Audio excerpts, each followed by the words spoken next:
Hello guys, இந்த வீடியோவில் நம்ம எதை பற்றி பார்க்க போகிறோன்னா, தமிழ்நாட்டில் எத்தனை பேர் நீட்டில் குவாலிஃபை இருக்காங்க, ஃபஸ்ட்டு ரேங்க் என்ன, கேட்டகரி வைஸில் தமிழ்நாட்டிலேருந்து எத்தனை பேர் வந்திருக்காங்க அப்படின்னு சொல்லிட்டு தான் பார்க்க போகிறோம். எத்தனை பேர் தமிழில் எக்ஸாம் எழுதுனாங்க 2020-19 அப்படின்னு சொல்லிட்டு பார்ப்போம். அப்புறம் தமிழ்நாட்டில் எத்தனை பேர் ரிஜிஸ்டர் பண்ணி எத்தனை பேர் ப்ரெசென்ட் ஆகி எத்தனை பேர் குவாலிஃபை இருக்காங்க அப்படின்னு சொல்லிட்டு பார்க்கும்போது, இந்தியாவில் தமிழ்நாடு எத்தனாவது இடத்துல நிறைய பேர் குவாலிஃபை ஆன லிஸ்ட்டில் இருக்குது அப்படின்னு சொல்லிட்டு ஃபுல் டீட்டெயில் இந்த வீடியோவில் பார்ப்போம்.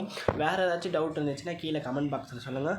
உங்களுக்கு என்னால் முடிஞ்ச வரைக்கும் சீக்கிரமாக உங்களுக்கு சொல்ல பார்க்குறேன். வாங்க வீடியோக்குள்ளே போகலாம். இப்போ தமிழ்நாட்டில் 1,42,894 பேர் 2022 பார்ட்டிசிபேட் பண்ணாங்க. 2021 1,21,617 பேர் தான் பார்ட்டிசிபேட் பண்ணாங்க. அதில் எக்ஸாம் அப்போ 2022 1,32,167 பேர் தான் எக்ஸாம் எழுதுனாங்க. 2021 1,20,99,610 பேர் தான் எக்ஸாம் எழுதுனாங்க. இந்த தடவை கொஞ்சம் அதிக பேர் எழுதியிருக்காங்க. பட்டு எத்தனை பேர் குவாலிஃபை ஆயிருக்காங்கன்னு பார்க்கும்போது 2022 67,787 பேர் தான் குவாலிஃபை ஆயிருக்காங்க. 2021 57,215 பேர் குவாலிஃபை ஆயிருக்காங்க. சரி, இந்த வருஷம் அதிகமாக இருக்கேன் அப்படின்னு சொல்லிட்டு பார்க்கும்போது எழுதுனாங்க, அதிக பேர் எழுதுனால இவ்வளோ குவாலிஃபை வந்துச்சு. அதனால தான் போன வருஷம் குவாலிஃபை ஆனதோட இப்போ அதிகமாக ஆனாலும் நம்மளோட சதவீதம் கம்மியாக இருக்குது 2022. இப்போ இந்தியாவில் தமிழ்நாட்டில் 67,787 பேர் டோட்டலாக குவாலிஃபை இருக்காங்க. இந்த வாரத்தில் ரேங்க் லிஸ்ட்டு இந்த வருஷத்துலேருந்து தமிழ்நாட்டில் எத்தனை பேர் அந்த ரேங்க் நம்ம எத்தனை மார்க்கில் இப்போ இந்தியா ஃபுல்லாக ரிலீஸ் பண்ணாங்களே, அதில் நம்ம இத்தனை ரேங்க்கில் இருக்கோம் அப்படின்னு சொல்லிட்டு தெரிஞ்சிச்சுல. இந்த வருஷத்துலேருந்து தமிழ்நாட்டில் எத்தனை ரேங்க்கு நம்ம இருக்கோம் அப்படின்னு சொல்லிட்டு தெரியும். இந்த 60,000 பேர் நம்ம எத்தனாவது இடத்துல இருக்கோம் அப்படின்னு சொல்லிட்டு பார்க்கலாம். அடுத்தது நம்ம என்ன பார்க்க போகிறோன்னா, ஃபஸ்ட்டு மார்க் ராஜஸ்தான்னு பார்த்தோம். தமிழ்நாடு எத்தனாவது இடத்துல இருக்குதுன்னு பார்க்கும்போது 715 தான் ஃபஸ்ட்டு மார்க்கு. தமிழ்நாடு யாருன்னு சொல்லுவோம், ஆல் இந்தியா ரேங்க் அப்படின்னு சொல்லுவோம். தமிழ்நாடு 30வது இடத்துல தான் இருக்காங்க. அது யார் அப்படின்னு பார்க்கும்போது திருதேவ் விநாயக்கா, அவர் தான் 30வது ரேங்க்கு தான். அவர் தமிழ்நாடோட ஸ்டேட் டாப்பர், ஃபஸ்ட்டு ரேங்க்கு இவர் தான். இவர் ஆல் இந்தியாவில் பார்க்கும்போது 30வது ரேங்க்கில் வராரு. ஓகேவா? இதே ரெண்டாவது தமிழ்நாடு ரேங்க்குன்னு பார்க்கும்போது 705 மார்க் எடுத்திருக்காங்க அருணி. அங்கே 43வது இடத்த பிடிச்சிருக்காங்க. ஓகேவா? இங்கே தான் சொல்லிக்கிற அளவுக்கு இருக்காங்க தமிழ்நாட்டில். அடுத்தது பிடபிள்யூடியில் அதாவது பிடபிள்யூடி கேட்டகரி இருக்குல்ல, அதில் 7th, அந்த பிடபிள்யூ கேட்டகரியில் 7th தமிழ்நாடு தான். அங்கே ரேங்க் ஆல் இந்தியா ரேங்க்குன்னு பார்க்கும்போது 14,800 ரேங்க்கு. அவங்களோட மார்க் என்னென்னா 615.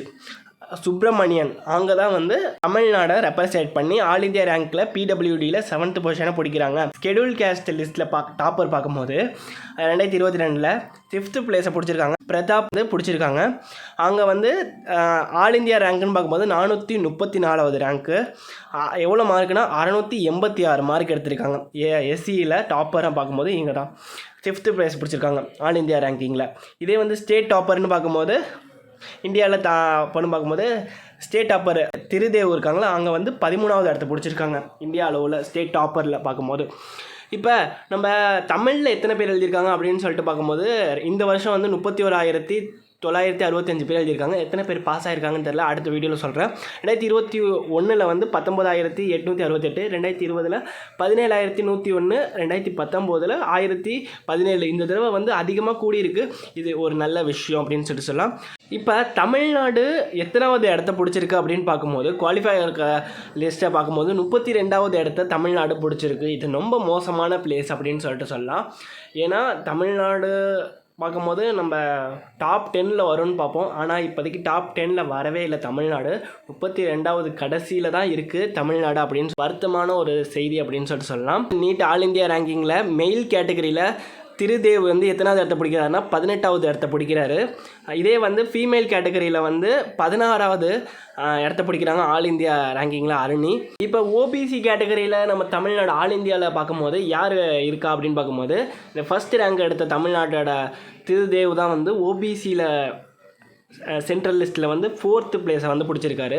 அதான் உங்கள்கிட்ட சொல்லுவோம் அப்படின்னு சொன்னால் இந்த வீடியோ உங்களுக்கு யூஸ்ஃபுல்லாக இருந்திருக்கும் அப்படின்னு நினைக்கிறேன். யார் ஃபஸ்ட் வந்திருப்பா, நம்ம தமிழ்நாடு எத்தனாவது பொசிஷனில் இருக்குது அப்படின்லாம் எல்லாமே தெரிஞ்சிருக்கும்னு நினைக்கிறேன். இந்த வீடியோ உங்களுக்கு யூஸ்ஃபுல்லாக இருந்துச்சுன்னா லைக் பண்ணுங்கள், ஷேர் பண்ணுங்கள், சப்ஸ்கிரைப் பண்ணிக்கோங்க. பாய், இன்னொரு வீடியோவில் சந்திப்போம்.